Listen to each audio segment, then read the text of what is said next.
Let's talk goal setting. As Christians, I think it's important for us to set goals. The Bible talks about acknowledging God in our plans, and He will make our paths straight. But we will not default or drift toward knowledge, toward wisdom, toward godliness. We read in 1 Timothy chapter 4, train yourself or discipline yourself for godliness. Here in Proverbs chapter 3, it says, "My son, do not forget my teaching, but let your heart keep my commandments. For length of days and years of life and peace they will add to you." And then later in Proverbs chapter 3 and verse 21, it says, "My son, do not lose sight of these. Keep sound wisdom and discretion, and they will be life for your soul, adornment for your neck. Then you will walk on your way securely, and your foot will not stumble." We can't live this sort of life just going with the flow, just coasting, just flowing wherever life will have us, because the world comes at us so quickly. Something's buzzing on our phone. Someone's clamoring for our attention. There's another notification. It just seems like over and over and over, we get caught up and wrapped up in so many things, and you look up and it's June. And your Bible reading has fallen to the wayside. Your prayer life has struggled. You've gone to church most Sundays, or maybe you haven't, but you still just feel like you haven't grown. And 1 year goes, then 3, then 5, then 10, and you feel like you're just going aimlessly down this path. But if we set goals the way the world tells us to set goals, or if we just set goals the way we think we need to, we'll have these high and these lofty expectations with this instant gratification. And I know for me, it was the struggle of, I want to be a Bible in a year guy. John Piper and some of my favorite preachers read their Bible in a year or twice a year. The Puritans read their Bible a ton. I want to read my Bible in a year. But the problem is, I would set these lofty goals, but I wouldn't have a plan on what I was going to do day in and day out to get to this goal. Now, yes, I would print out a Bible in a year plan, but the problem is, if I wake up 20 minutes before I need to be out the door, I can't read in the morning. If I only have a short lunch break and I eat lunch with a friend, I can't read during lunch. If I get home and fix dinner and spend time with the kids, do a few chores and then go to bed, I don't have time in the evening. So it's almost like I'm setting myself up for failure. And maybe you do the same thing. You have these goals, but there's no plan, there's no routine, there's no habits in place. And so then you may be like me. For like 2 weeks, you go hard. Get up at 5 a.m. You drink your tea or your coffee. You read your Bible. You take notes. You pray. You exercise. But then you hit a wall. Fatigue sets in. Your kids get sick. You get sick. And then all of a sudden your whole routine is thrown off. Then what do? What is your plan for getting through those tough days?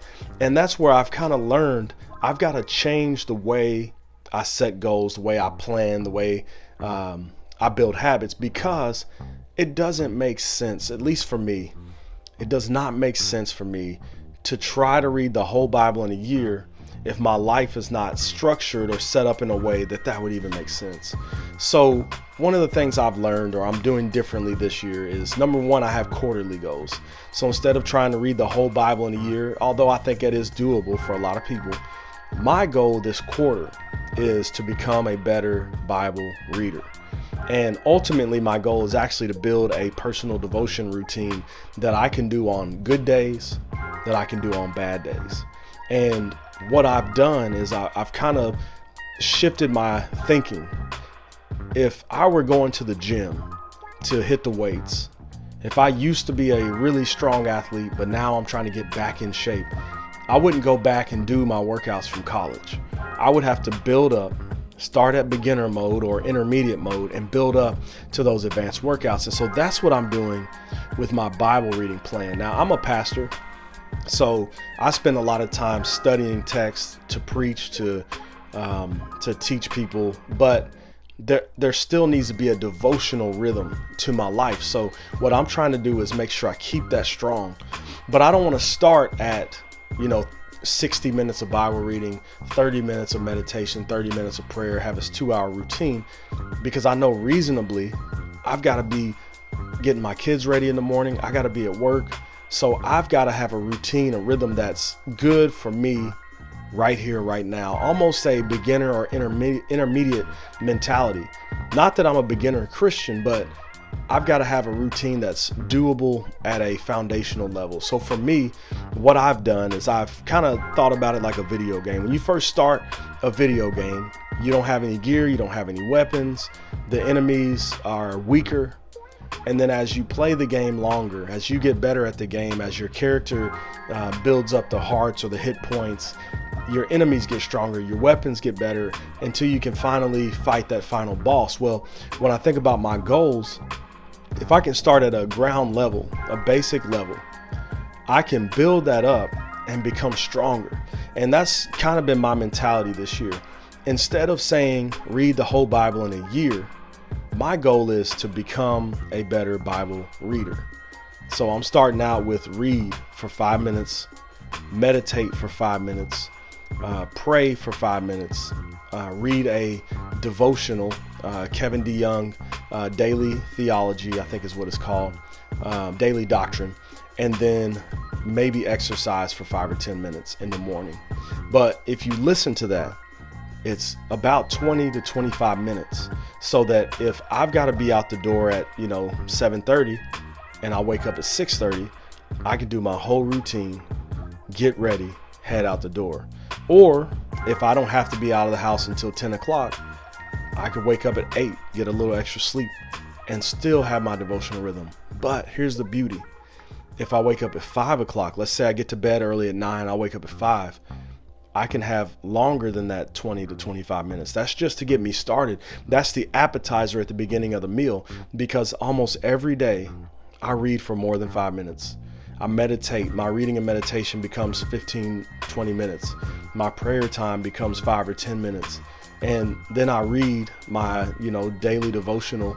I may not get to that till later in the day because I spent more time in the Word. But what I've created is this pattern or this habit. It's called an atomic habit. I'm just showing up and I'm doing the least that I want to do, the least, but it's still beneficial. And it turns out to be more than that. And what's really cool, a little bonus, is instead of scrolling on my phone in the morning, I wake up, open the Logos app, and just read the Bible right there in the bed. Now, that's not what I want my main routine to be, but that already whets my appetite, so that the first thing I can look at in the morning, if I open my phone to Logos, or if I open the Kindle app and I go to Daily Doctrine, is I'm doing something intentional to fuel my devotional life, to push me toward where I want to be, the type of person I want to become. So as Christians, it's good to set goals. I think we should all set goals, or at least have habits that we want to reach.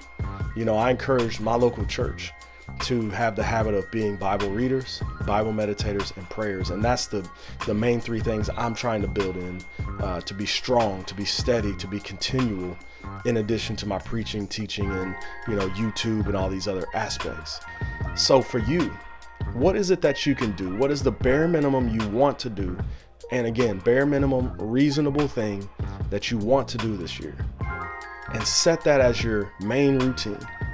And then on those weekends where you've got more time, or on those mornings where you do get up earlier, you can expand on that. You don't have to stay at the foundation or the beginner or the ground level. You can expand, you can build, but you have no less than that. And that's the goal for me, is just to have a routine where it doesn't have to be a lot less. It just needs to be a minimum. If this helped you, hit that like button, subscribe, share this with a friend. Let me know in the comments maybe some of the goals that you're going to try to add this year, some of the habits you're going to build in at the beginner level, and let's stay together. Grace and peace.